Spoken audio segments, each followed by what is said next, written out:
¿Qué significa la definition of done en Scrum? ¿Te imaginas qué pasaría si llegas a un restaurante muy nice, te sientas, pides tu ribeye al punto, arribita de término medio, nada más que no sangre, y resulta que a la hora que llega, huele medio feo, tiene un color medio extraño y se ve medio quemado aparte? Justamente para evitar que esto suceda, los restaurantes obviamente cuentan con ciertos estándares de calidad. Algo similar obviamente es necesario con los equipos de desarrollo, para asegurar que al final del sprint el incremento que estamos entregando tenga buena calidad o cumpla los requerimientos mínimos. Bueno, pues a este checklist en donde garantizamos que el código cumpla con ciertas características le llamamos la definition of done. Está sencillo, ¿no? A lo que llamamos en español definición de hecho. Espero que con el ejemplo del restaurante nos demos cuenta por qué es importante, obviamente, tener una definition of done en todos los equipos. ¿Te imaginas qué sucede si un equipo no tiene su definition of done definida? Valga la redundancia. Si esta es la primera vez que nos vemos, mi nombre es Héctor y he trabajado con equipos Scrum en Estados Unidos, en México y en Europa por un periodo de casi 10 años. La idea de este canal es que tú no tengas que pasar por todo lo que yo he pasado y transmitirte mis experiencias positivas o negativas alrededor del marco de trabajo de Scrum. Si no te has suscrito al canal todavía, te invito a que lo hagas aquí debajo y le des clic a la campanita para que no te pierdas ninguno de mis videos.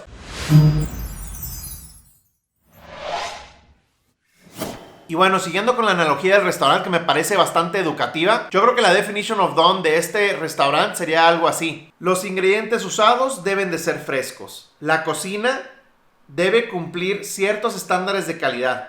Los límites de cocción de los platillos deben estar dentro de los especificados en cada una de las recetas. La consistencia y aspecto de los platillos debe ser apetecible.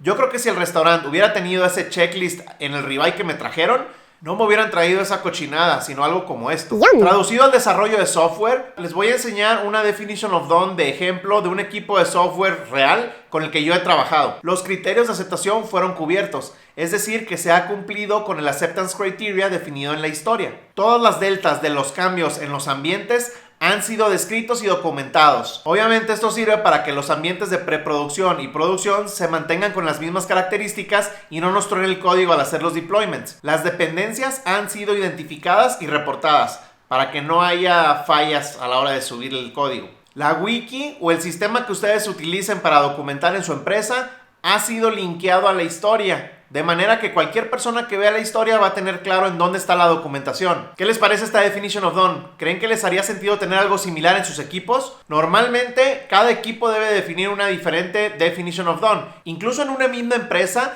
la definition of done de un equipo puede no hacer sentido para otro. Podrá ser similar, pero no tiene que ser la misma, y esto no es ninguna mala práctica. Como bono en este video tenemos 2 de las ventajas extras que ofrece tener una buena definition of done. ¿Quieres un backlog libre de tech debt? Tener que sacrificar historias que van a proveer valor al negocio por estar tomando esos tech debts cuesta. Bueno, ten una buena definition of done y te garantizo que tu backlog va a estar mucho más limpio de tech debt. Esto para mí es lo mejor de tener una buena definition of done. Me encanta tener backlogs llenos de requerimientos que tienen que ver con historias de usuario que aportan valor al negocio. ¿Estás de acuerdo conmigo? Ventaja número 2. Si has visto otros videos, sabes que para mí el Sprint Review es la reunión más importante que tiene Scrum. Ese es mi punto de vista personal. ¿Quieres tener mejores Sprint Reviews? Ten una buena definition of done.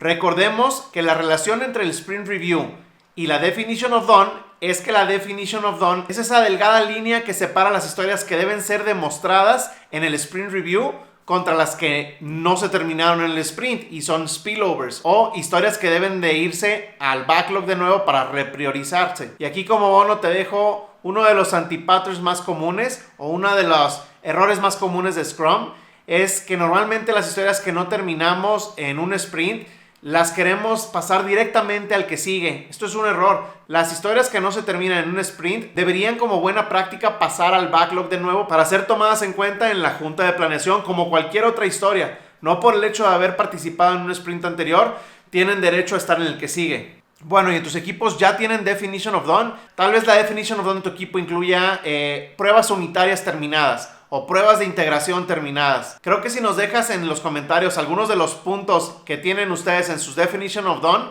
puede ser bastante enriquecedor para la comunidad que está viendo los videos. Si este video te gustó y quieres que siga haciendo videos, por favor regálame un like aquí debajo y no olvides suscribirte al canal para que no te pierdas ninguno de los videos. Muchas gracias.